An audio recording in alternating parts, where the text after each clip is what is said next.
Hello বন্ধুরা, welcome to my channel. আজ একটা বিশেষ গুরুত্বপূর্ণ বিষয় রিপোর্ট নিয়ে কথা বলবো, অর্থাৎ বাংলাতে যাকে আমরা প্রতিবেদন বলি। এবং এই প্রতিবেদন লিখতে গিয়ে অনেকেরই অনেক রকম সমস্যা দেখা দেয়, সেটা পরীক্ষার হলেই হোক বা বাড়িতে বসেই হোক। লিখতে গেলে অনেকের মনে হয় যে কিভাবে লিখে আসব, কিন্তু এই ভিডিওটা দেখার পর আমার বিশ্বাস তোমাদের আর কোনো সমস্যা হবে না এবং তোমরা খুব ভালোভাবে এই রিপোর্টটা এই ভিডিওটা দেখার পর তোমরা পরীক্ষার হলে খুব ভালোভাবে লিখে আসতে পারবে এবং খুব ভালো নম্বর পাবে। সেই জন্য ভিডিওটা প্রথম থেকে শেষ পর্যন্ত একদম মাইনিউটলি দেখবে, কোথাও কোনো স্কিপ করবে না। এবং তার সাথে সাথে আরও একটা কথা, আমার চ্যানেলে নতুন হয়ে থাকলে অবশ্যই সাবস্ক্রাইব করে দাও এবং নতুন নতুন ভিডিওগুলো নোটিফিকেশান পাওয়ার জন্য অবশ্যই অল বাটনটা ক্লিক করে দেবে। এবং তাহলে চলো আমরা নতুন করে ভিডিওটা শুরু করি। এবং তার সাথে সাথে আরও একটা বিষয়, সেটা হলো স্টেপ বাই স্টেপ যে মেথডগুলো দেখাবো সেগুলো তোমরা ভিডিও পজ করেও তোমরা সেগুলো খাতায় লিখে নিতে পারো, বা বারবার ভিডিওটা দেখে নিয়েও তোমাদের আয়ত্তে চলে আসবে বিষয়টা। তাহলে চলো আর বেশি না বকে আমরা ভিডিওটা শুরু করি। দেখো, রিপোর্ট লেখার জন্য সবার প্রথমে যেটা দরকার সেটা হলো কিভাবে রিপোর্ট লিখবো, তার জন্য কতগুলো কি পয়েন্ট আমাদের জেনে রাখতে হবে। কি পয়েন্ট বলতে অর্থাৎ কিছু মেন পয়েন্ট, কিছু পদ্ধতি আমরা জেনে রাখবো। চলো তাহলে আমরা প্রথমেই শুরু করি প্রথম পয়েন্ট দিয়ে, রাইট ইন পাস্ট টেন্স, অর্থাৎ সবসময় আমরা পাস্ট টেন্স ব্যবহার করব। ডোন্ট ইউজ ফার্স্ট পারসন, অর্থাৎ আই বা মি এই কথাগুলো সাধারণত আমরা ব্যবহার করব না, সবসময় থার্ড পারসনে লেখার চেষ্টা করব। তার সাথে সাথে কি সবসময় ইনডিরেক্ট স্পিচ, অর্থাৎ ডাইরেক্ট স্পিচ আমরা ব্যবহার করব না। আর তার সাথে সাথে প্যাসিভ ভয়েসটারও ব্যবহার খুব বেশি করে আমাদেরকে করতে হবে। তা চলো এবার তাহলে ফরম্যাটটা আমরা দেখে নিই। ফরম্যাটের শুরুতেই থাকছে হেডিং, অর্থাৎ হেডিং যে বিষয়টা সেটা কিন্তু আমাদের সবার শুরুতে লিখতে হবে। এবং সেই হেডিংটা যখন আমরা লিখব সবটাই কিন্তু ক্যাপিটাল লেটারে লিখব। এখানে দেখো আমি সবগুলো কিন্তু ক্যাপিটাল লেটারে সেই জন্য লিখে দিয়েছি, যাতে করে তোমাদের বুঝতে অসুবিধা না হয়। এবং তারপরে দেখো প্লেস, অর্থাৎ এই পাশে আমরা লিখব জায়গার নাম, অর্থাৎ ঘটনাটা কোন জায়গায় ঘটছে। ঠিক সোজাসুজি এই পাশে লিখব আমরা রিপোর্টেড বাই বা শুধু বাই। রিপোর্টেড বাই লিখলেও হবে বা শুধু বাই লিখলেও হবে, কোনো অসুবিধা নেই। তারপর নিজের নাম দেব এবং ডেজিগনেশান দেব। তবে নামের এই জায়গায় কিন্তু ডাইরেক্ট আমরা আমাদের নামটা কিন্তু দেব না, ওই জায়গায় আমরা অন্য কিছু দেব। কী দেব সেটা আমরা ডেমো কপিতে দেখিয়ে দেবো। এবং ডেজিগনেশানটাও কী দেবো সেটাও আমি দেখিয়ে দেবো, কোনো অসুবিধা নেই, ভিডিওটা শেষ পর্যন্ত দেখো। এবং এখানে ডেটটা লিখবো, সবসময়ের জন্য ডেটটা লিখতে হয় যেদিন ঘটনাটা ঘটেছে ঠিক তার পরের দিনের ঘটনা। এবার বডি অফ দ্য রিপোর্ট, সেটা ক্ষেত্রে দেখতে হবে যে বডিতে আমরা কি তিনটে পার্টে ভাগ করা আছে এখানে। তাহলে চলো এক একটা করে খুব সুন্দরভাবে পার্টগুলো আমরা দেখে নিই। সবার প্রথমে আছে ইন্ট্রোডাকশান, অর্থাৎ সবার শুরুতে আমরা ইন্ট্রোডাকশানে তিনটে লাইন আমাদের মনে রাখতে হবে। অর্থাৎ হোয়াট, সবার প্রথমে জেনে রাখবে হোয়াট, অর্থাৎ ঘটনাটা কি সেটা লিখতে হবে। হু, কে ঘটালো বা কিভাবে ঘটলো, কোথায়। হোয়েন, কখন, হোয়ার, কোথায়। তাহলে বোঝা গেল কি, কে, কখন এবং কোথায়। সেকেন্ড লাইনে লিখব হোয়াই, কেন ঘটেছে। এবং থার্ড লাইনে লিখব ভলেন্টিয়ার্স অ্যাক্টিভিটি। অর্থাৎ এই তিনটে পয়েন্ট যদি আমরা মনে রাখতে পারি তাহলে আমার বিশ্বাস তোমাদের ইন্ট্রোডাকশান লিখতে কোনো সমস্যা হবে না। এবং এখানে আমি ইন্ট্রোডাকশানটা এই জিনিসটা দেখালাম, তার সাথে সাথে আমি তোমাদেরকে একটা ডেমো কপিও দেখিয়ে দেবো, সেখানে ফার্স্ট লাইন, সেকেন্ড লাইন এবং থার্ড লাইনে কীভাবে কী লিখতে হয় সেটারও কপি তোমরা দেখতে পাবে। এবার চলো মেন কন্টেন্ট। মেন কন্টেন্টে আমরা কী কী রাখবো, হাউ দ্য ইনসিডেন্ট বা event started and what were the highlights of the event or incident.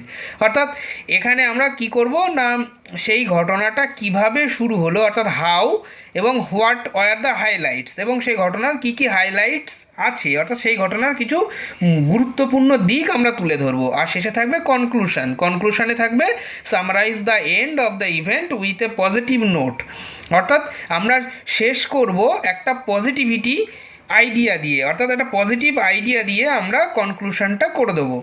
তাহলে সবার প্রথমে কি থাকছে চলো আমরা আরেকবার একটুখানি দেখে নিই। হেডিং, প্লেস, ডেট, এই পাশে নিজের নাম, body of the letter, main content, আর সবশেষে কনক্লুশন। এবার চলো আমরা একটা ডেমো কপির দিকে এগিয়ে যাই। দেখো কোশ্চেনটা দেখো, red cross society organised a blood donation camp in TCS Ballygunge for its employees.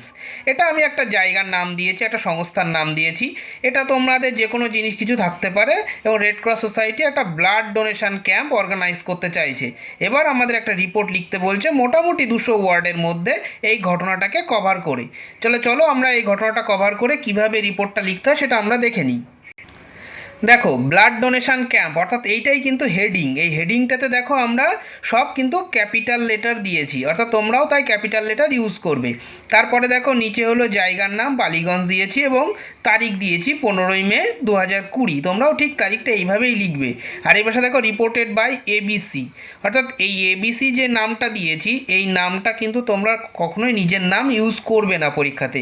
অর্থাৎ তোমরাও এখানে এস বিশ্বাস, ডি রায় এরকম ধরনের কিছু ব্যবহার করবে। ডাইরেক্ট সনাতন বিশ্বাস, সুমন বিশ্বাস এই কথাগুলো এখানে ব্যবহার করবে না।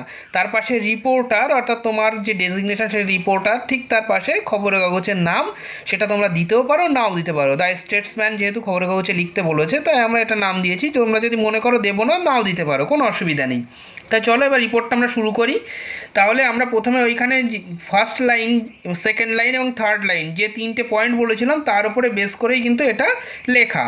তাহলে প্রথমে বলা হচ্ছে a blood donation camp was organised by red cross society on 14th May 2020 from 9 AM to 4 PM at TCS Ballygunge.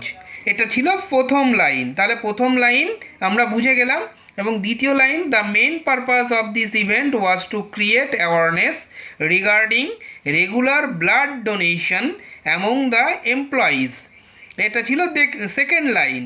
R third line, it was very well planned camp and many employees voluntarily participated in this noble cause. তাহলে বোঝা গেল এই লাইনটা কিন্তু এখানে শেষ হয়ে যাচ্ছে। তাহলে আমরা প্রথম যে পয়েন্টগুলো সেটা আমরা সেই অনুযায়ী কিন্তু এখানে লিখেছি। তাহলে চলো প্রথম পয়েন্টটা আমরা একবার একটু দেখে নিই।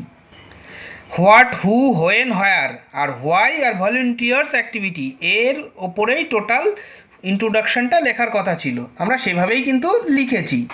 দেখো লাস্ট লাইনে কিন্তু ভলেন্টিয়ার্স অ্যাক্টিভিটি ছিল, অর্থাৎ লাস্ট পয়েন্টটা। এখানেও কিন্তু দেখো voluntarily participated in this noble cause, এমপ্লয়িজরা ভলেন্টারিলি পার্টিসিপেট করেছে, এই কথাটা কিন্তু আমরা এখানে বলে দিয়েছি। এবার চলো দ্বিতীয় পয়েন্টের দিকে আমরা এগিয়ে যাই। এই দেখো দ্বিতীয় point, A team of 10 doctors. এখানে দেখো 10 কথাটা তোমরা এইরকমভাবেও লিখতে পারো বা সংখ্যাতেও লিখতে পারো। And 15 nurses were present at the location. Doctor S বিশ্বাস, দেখো আমরা ডাইরেক্ট কিন্তু নাম লিখিনি, এই তোমরাও কিন্তু এরকম ধরনেরই কথাবার্তাগুলো ব্যবহার করবে। Gave an informative speech on the importance of blood donation at the start of the event. The first person to donate the blood was the head of HR department. After that, a large number of employees donated blood with beaming faces and a proud heart. Refreshment was provided before and after donation of blood to each donor. তোমরা ভালো করে লক্ষ্য রাখো, সব কিন্তু past টেন্সেই ব্যবহার করা হচ্ছে। A certificate of the appreciation, donation card and a tea mug were given to each donor as a token of gratitude. এখানে দেখো ওয়ার গিভেন, এটা কিন্তু প্যাসিভ ভয়েস ইউজ করা হয়েছে তোমাদেরকে, যেটা আমি বলেছিলাম যে সবসময়ের জন্য প্যাসিভ ভয়েস এবং পাস্ট টেন্স এই দুটোই ব্যবহার করতে হবে। এবার চলো আমরা লাস্ট পয়েন্টের দিকে এগিয়ে যাই। লাস্ট পয়েন্টে বলা ছিল একটা পজিটিভ নোট সব শেষে রেখে দিতে হবে, অর্থাৎ একটা পজিটিভ আইডিয়া যেন শেষে কাজ করে। তাহলে চলো লাস্টে আমরা কি করেছি, at the end of the event was approaching there was a sense of satisfaction. এখানে দেখো স্যাটিসফ্যাকশান কথার মধ্যে দিয়েই কিন্তু একটা পজিটিভ নোট আমরা রেখে দিয়েছি। On the faces of volunteers as a total of 357 units of blood was collected. The team of doctors appreciated all those who participated in the command, making it a huge success.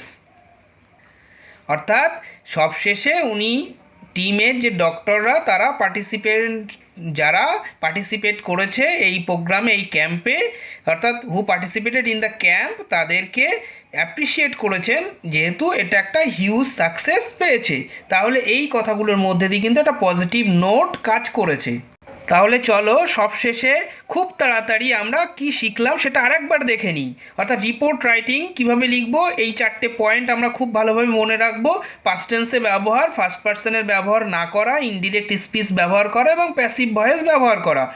তার সাথে সাথে ফরম্যাটটা কী আছে না, প্রথমে heading ব্যবহার করা, সব capital লেটারে, place লেখা, ডেট লেখা ওই পাশে, এবং ডান দিকে নিজের নাম লেখা। বডি অফ দ্য লেটারে ইন্ট্রোডাকশানে 3টে লাইন লিখবো এবং 3টে লাইনে কী কী জিনিস লিখবো, হু, হোয়াট, হোয়েন, হোয়ার, দ্বিতীয় লাইনে হোয়াই, তৃতীয় লাইনে ভলেন্টিয়ার্স অ্যাক্টিভিটি। আর মেইন কন্টেন্টে থাকবে ইনসিডেন্টটা কিভাবে ঘটলো এবং কি কি হাইলাইট ছিল সেই ইনসিডেন্ট বা সেই ইভেন্টে। আর কনক্লুশনে থাকবে এবং সেই ঘটনাটা summarise with a positive note. তাহলে আশা করা যায় এই ভিডিওটা দেখার পর তোমাদের রিপোর্ট নিয়ে আর কোনো সমস্যা থাকছে না, আমি সেই আশা রাখি। তারপরেও যদি তোমাদের কিছু প্রশ্ন থাকে বা সাজেশান থাকে এই ব্যাপারে, রিপোর্টের লেখার ব্যাপারে, অবশ্যই আমাকে কমেন্ট সেকশানে জানাও। এবং ভিডিওটা দেখার জন্য অসংখ্য ধন্যবাদ।